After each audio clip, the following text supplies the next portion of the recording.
one congressional hearing, one congressional resolution, more official statements from the White House, things from the State Department, this would all help. That would all help. In the remaining time that we have, we want to welcome questions from you, the audience. And so we have until 1:10. So if you could please give your question, state your name and your affiliation, and we will try to address the questions in the remaining time. So please, your questions. What can the United States do? Is that directed specifically to Prime Minister Hunt? Anyone? Okay. Maybe I'll kick that off then. There are all sorts of sanctions that the US can lay on key figures in South Korea who deserve the sanctions. Whether it's economic sanctions, whether it's visa sanctions, not only on those people but their families. Think of the implications of those who have children who are studying in the US and a visa sanction upon them. There can be economic sanctions related to the coup d'etat that has happened. There can be all sorts of public diplomacy and messaging that could be done. There could be a pushing of military joint efforts that I think would be worth pushing. For example, a joint naval and air force base on Jeju Island is something that could be raised. There could be sanctions related to violations of US and UN sanctions, such as the $8 million that was given by Lee Jae-myung to North Korea.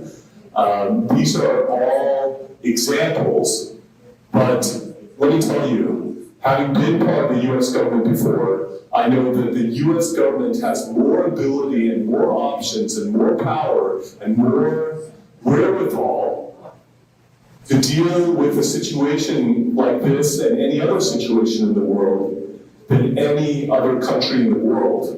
And so that should not be underestimated, but there must be the will on the part of the US government to engage in these things. I'll leave it at that and allow other panelists, if they'd like to add to it. If not, we will go to another question.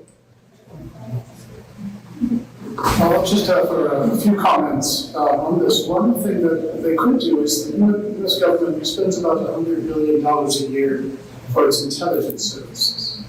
It could usefully employ some of that actually to dig into these questions of electoral fraud in South Korea.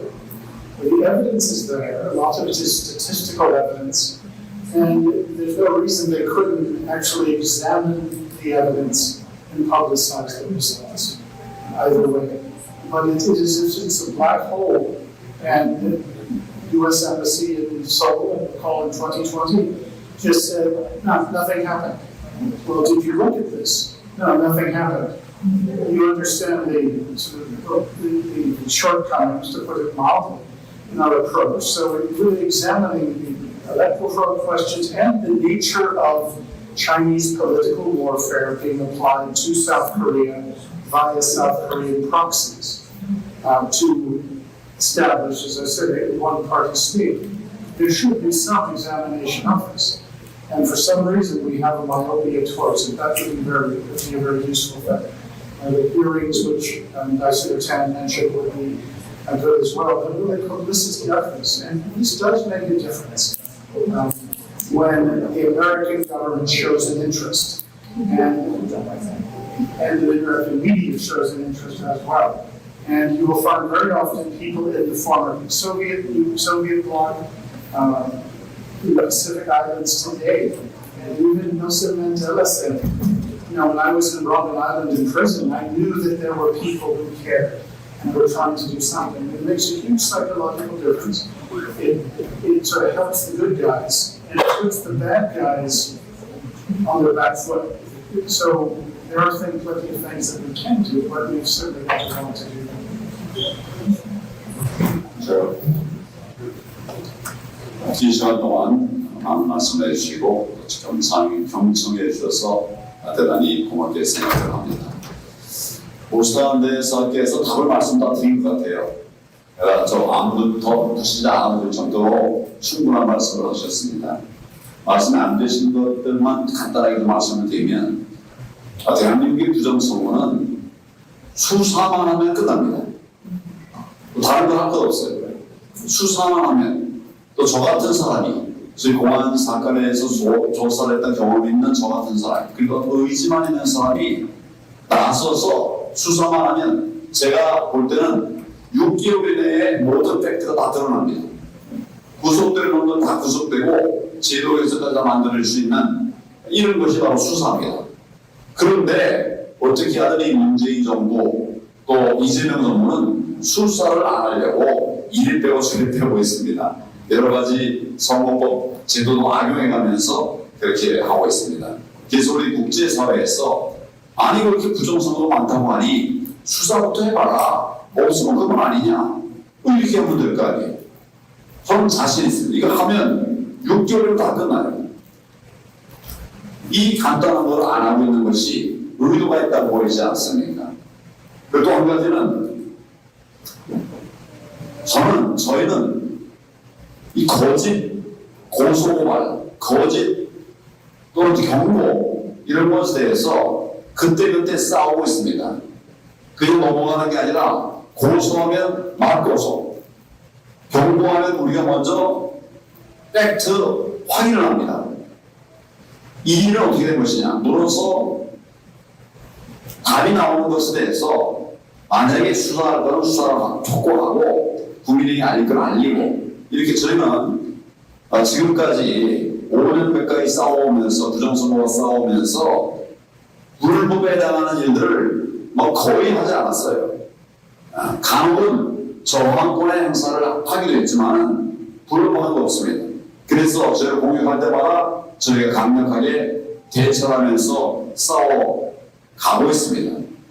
그런데 여기서 중요한 것은 우리 대한민국과 국제사회에서 이 부정선거의 실태를 아는 것이 굉장히 중요할 것 같아요. 대한민국도 맨 처음에는 저에 대해서 음모론자라고 했습니다.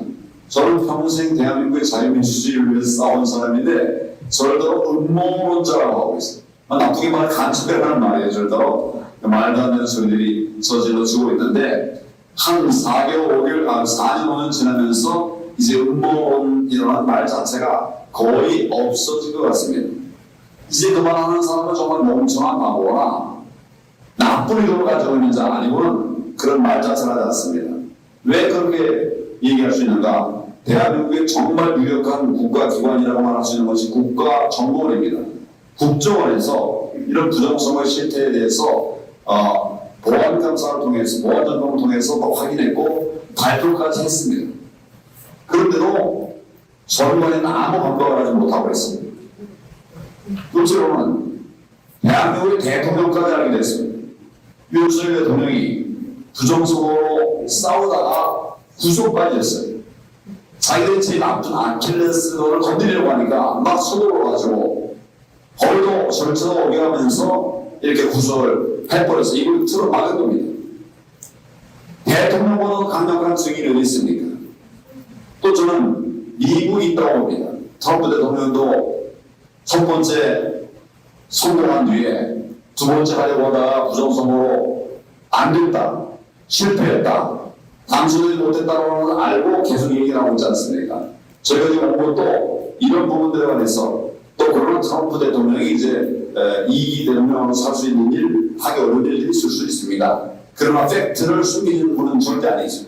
그래서 그런 내용을 알고 확인하고 그리고 우도 힘없고 대한민국도 지금 국제사회와 미국의 부정선거에 대한 증거들을 모아서 갖다 전하려고 합니다. 지금 여기만 앉아 계신 분들만 해도 부정선거를 확신하고 있고 거짓이라는 팩트로 지금 입증하고 있는 이런 분들입니다.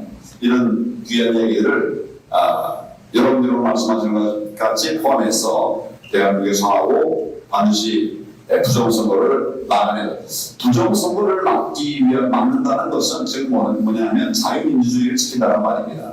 선거를 지킨다는 것이 아니라 자유민주주의를 지킨다고 하는 거예요. 부정선거 정권을 탈취해가지 않습니까? 앞으로도 계속 그렇게 해갈 것이 너무 뻔하게 보이기 때문에 저희는 부정선거를 가지고 저는 사실 하는 게 많습니다.